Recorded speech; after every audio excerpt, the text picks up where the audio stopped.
One of the main questions that I get asked all the time in emails and in comments for the videos that we make is which AI model should I be using, which are the best AI models to do the job, etc. And it's a question I feel I'm qualified to answer now because I've been helping a bunch of real businesses implement AI and automation in real life projects, and I've been considering all the models that we're going to be talking about today. So if you want to get more out of AI and if you want to save a bunch of money, because you'll see the best models are not necessarily the most expensive, you should watch this video. And the first model I want to talk about is a very controversial one. It's GPT-4o. So I'm just going to put it in F here. It doesn't mean it's F.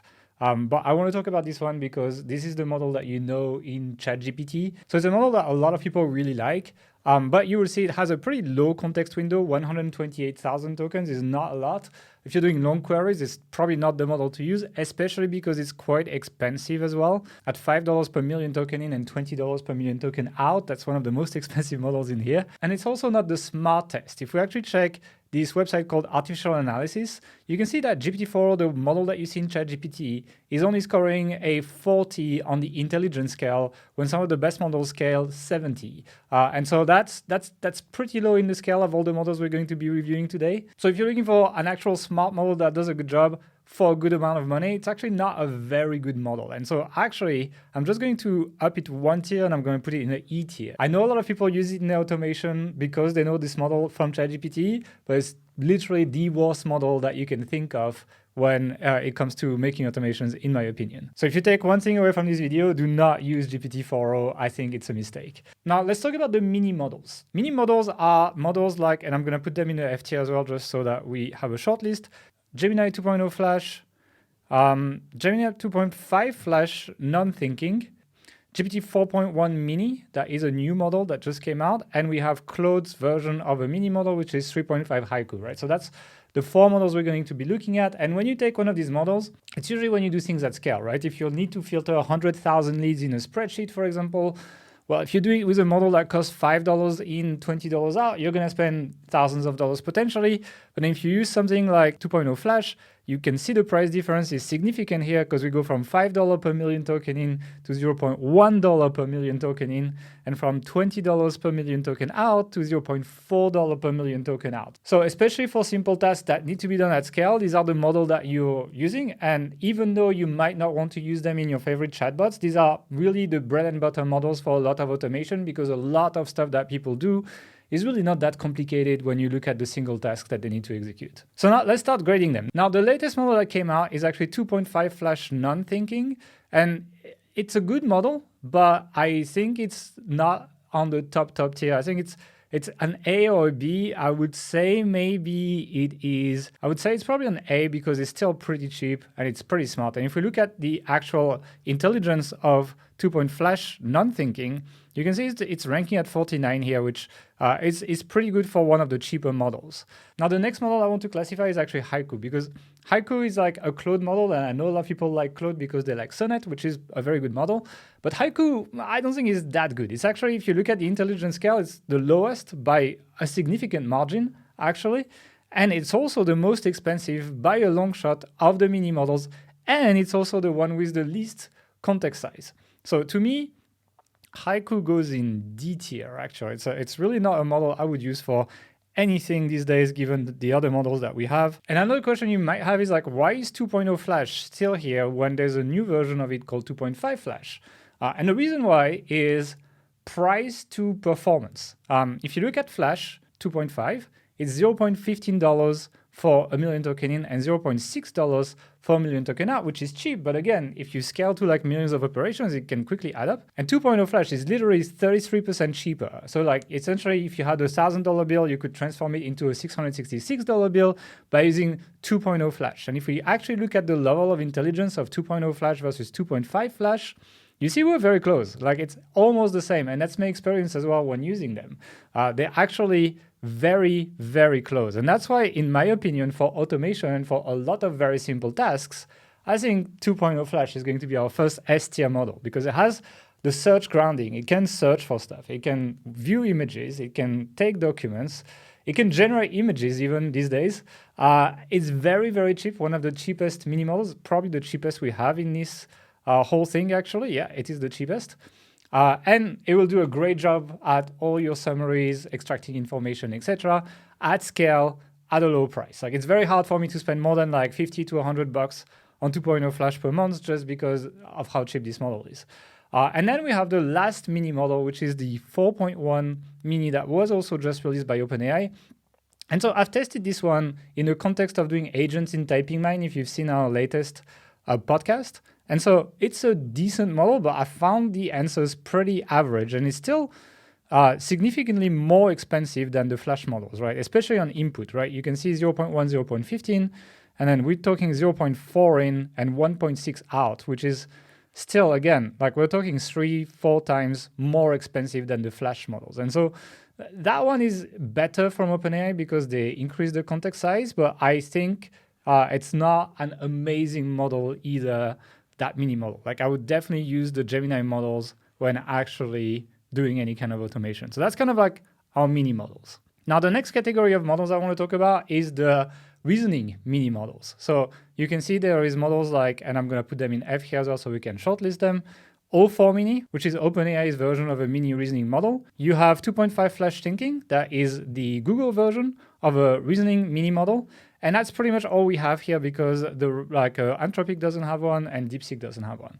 So we pretty much have to compare these two. Again, if we look at the prices, in terms of input, it's a big difference. We're talking like 7 times cheaper to input a million token in 2.5 Flash Thinking, which is a big difference. And if you're going to be putting a lot of data into a thinking model, I would think twice before I picked O4 mini over 2.5 Flash Thinking. However, in terms of output, they're fairly close, right? We're talking less than $1 difference for a million token output. And because you're probably going to put more in than you put out, it's not that big of a difference. So that's something to consider when you pick a model here, is like, how much are you going to put in and how much are you going to put out?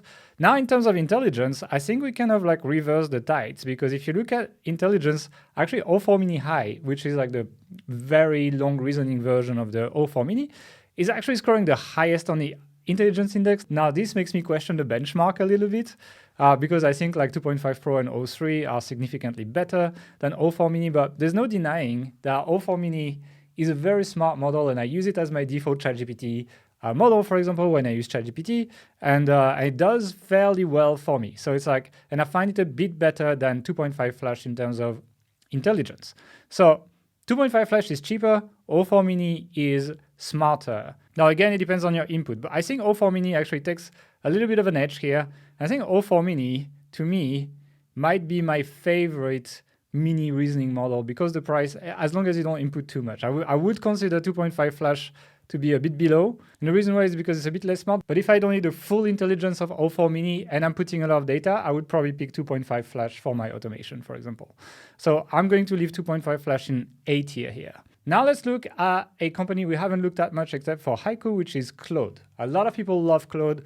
Claude has gotten a very strong reputation at being the best LLM model last year, because they were actually, but I think they might not be anymore. And I've kept 3.5 Sonnet, and I put 3.7 Sonnet as well. And so like, I'm gonna assume 3.5 Sonnet and 3.7 Sonnet non-reasoning are pretty much put together. And we're gonna count 3.7 Sonnet as the reasoning version of Claude, basically. Now, it really depends what you're doing with Claude, but like the big problem with Sonnet is the price, actually.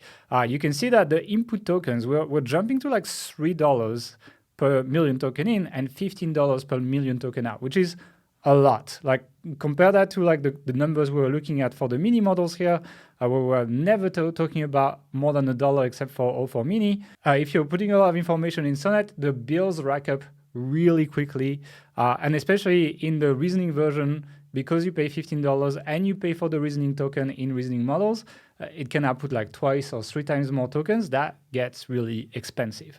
Now, 3.5 Sonnet is still a very good model. It's a model a lot of people still use for a lot of things.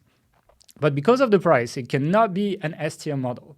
Now, if you're a writer, you might put it as an A tier model because people still like Claude's writing the best in many cases. I'm one of them. I think it writes better than Gemini, but not by too much. So it might be an A or B tier for 3.5 Sonnet. So I think I put 3.5 Sonnet as an A tier because it's not too bad without reasoning tokens. And it's actually a model that I tend to use non-reasoning, which means that I put 3.7 Sonnet as a B tier. And the reason why is because it is smarter than 3.5. If we look at the intelligence here, you can see like 3.7 thinking is actually, a fair bit smarter than 3.5 Sonnet. But again, consider that you're going to pay like twice the price for this answer versus this answer, for example.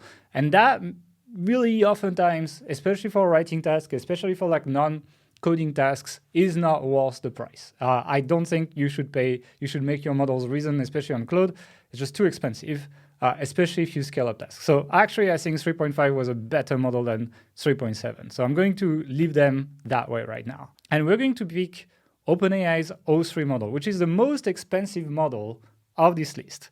$10 per million token in, $40 per million token out, and it's a reasoning model, so basically double that price compared to a non-reasoning model. It's a very expensive model. I like this model in ChatGPT. It does hallucinate a lot, and it's very expensive with a token limit of 200K. And while it's smart, given the price, this is a model I will almost never use in any project. So for me, it's between a C and a D, not because it's not smart. It's a smart model, but because of the price. It's just too much. They're asking for too much money.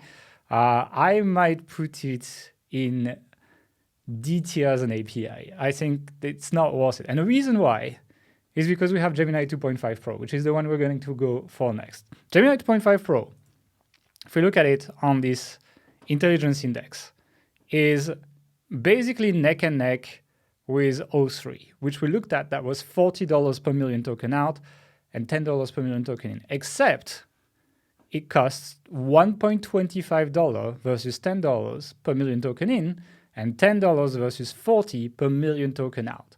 So to me, this model, if I want the best possible answer at scale without breaking the bank, is my S tier model of choice, and is the model I tend to turn to whenever I want the best quality of answer from a model, basically. And that's why OpenAI O3 is not competitive. If Gemini 2.5 did not exist, it might be a C tier. But in this case, just because of the price, like it's not worth paying 4 times the price for O3 when 2.5 Pro exists. Now let's look at Grok 3. A lot of Elon fans will defend Grok and decide to use it as their chatbot or whatever. But the reality of things is Grok 3 is the same price as Sonnet. You can see 315, they basically copied the price of Sonnet. Except it doesn't really compete that much in intelligence. I mean, it's pretty close. It's like it's not that far, but they bring nothing to the table and they bring it a year later. So to me, Grok probably goes together with Sonnet. Yeah, let's do that. Let's put Grok together with Sonnet. I think that's where I would put it. I would almost never use this model. There's always a better model. If I want a non-reasoning model, I will use probably 3.5 Sonnet. And if I want a reasoning model, then there are better options like 2.5 Flash or 2.5 Pro, basically. So not recommended. Now let's talk about Deepseek before we talk about GPT 4.1. Deepseek is the company that broke the stock market, the Chinese AI company. And I think very few people in our audience, at least, have actually tried the Deepseek model. And I think you should. And the reason why is because the API is incredibly cheap, like really, really cheap. I think I made a mistake actually on the price. I think it's a little bit higher on R1. But we're talking $0.27 per million token in, 1.1 per million token out. So you can see the prices are basically similar or slightly higher than the 2.5 Flash model, basically, which is interesting because I think the non-thinking version of Deepseek is actually better than 2.5 Flash, non-thinking. Thinking, maybe not. So for that reason, I would actually put Deepseek v3 as an A-tier model. And I'm actually going to put it here, and I'm going to downgrade it immediately to B tier. And the reason why is because the Deepseek API is quite unreliable. And so if you are trying to do some kind of automation that you really care about in terms of uptime, etc., it will fail sometimes. And sometimes it will just not go through. So while I love the output of Deepseek, it's actually a very smart model. If we look at the intelligence graph, again, Deepseek v3 here is like literally above Grok, right? For so much less money, which is another reason why you should not use Grok, other than the fact that the API is probably more reliable. So really, Deepseek is a really smart model for the price. Now, you can actually go on OpenRouter. You can actually find providers that will actually sell you a more reliable version of the API. So you can see, for example, you have this deep infra provider that will sell you a Deepseek v3 for 0.3, 0.8, which is still a pretty good deal. And then you can see the speed basically, which is not a very fast model. That's why I didn't put it in the mini models. But yeah, you can get access to it through Open Router, and you get a decent deal for a great deal of intelligence. So like, yeah, between A and B tier. It's a good model. Now, the reasoning version of it is Deepseek R1, but now it's almost an old model. It was released in January. And to be frank, in my opinion, it's more or less on par with something like 2.5 flash thinking. It is cheaper, but not a lot for me to compete. It's too close in pricing for me to essentially say it's like much cheaper. It will be more or less the same price of Bill. And the API is less reliable. So to me, Deepseek R1 now goes all the way back to C tier. I would probably never really use it in a project because OpenAI and Google have reacted to it with O4 mini and 2.5 flash thinking, which are essentially similarly priced, more reliable, not as good at some tasks, but like they will do the job basically. So yeah, Deepseek R1, not as good as V3 for some reason. And finally, we have GPT 4.1, which is a new model that was released just on the API. It's not on ChatGPT if you haven't used it. And GPT 4.1 is basically the direct replacement. I'm not going to put it in it here. The direct replacement to GPT-4o in the API. It's cheaper. You can see $2 per million token versus $5 and $8 instead of 20. And it's smarter as well. If you look at the intelligence of GPT 4.1 here, it is a pretty smart model, and it's a very good model at tool calling, which makes it a very good model for AI agents. So if you're going to be using AI agents that use MCP servers, if you're using it on typing mine with lots of tools, etc., it's a good model. It's not the cheapest, but it's decent. And to me, it actually goes in A tier because it's a fairly priced model for agents. And you might be like, oh, but like O4 mini is cheaper, right? It's like 1.1 and 4.4. The problem is like O4 mini reasons a lot. And so really you can double or triple that output price to compare it to 4.1. And so in reality, your API bills, whether you use O4 mini or 4.1, will be fairly close. And 4.1 will be better at tool usage. So for agents, I tend to like it. But if you need to make some kind of decision or something, then O4 mini will be the better model. So that's pretty much my tier list at the moment for the kind of AI models that you need to use in your automations. You can see I'm a big Google fan, like 2.0 Flash, 2.5 Pro are probably the GOATs, followed by 2.5 Flash, which is not as good. And Claude has fallen out of grace for me. Like it would have been, you asked me a year ago, it's like Claude would be S tier right away, but not so much anymore. I think it's fallen off. I think Gemini 2.5 Pro is better in almost every way and is cheaper as well. And another thing that you can see is that OpenAI is really not leading the pack when it comes to API and building applications. So if you're using ChatGPT, yeah, it's probably the best chat app. But if you're actually building stuff, automations in Make, automations in N8N, that kind of stuff, then this is not what you should be using. Google is the best bang for your buck.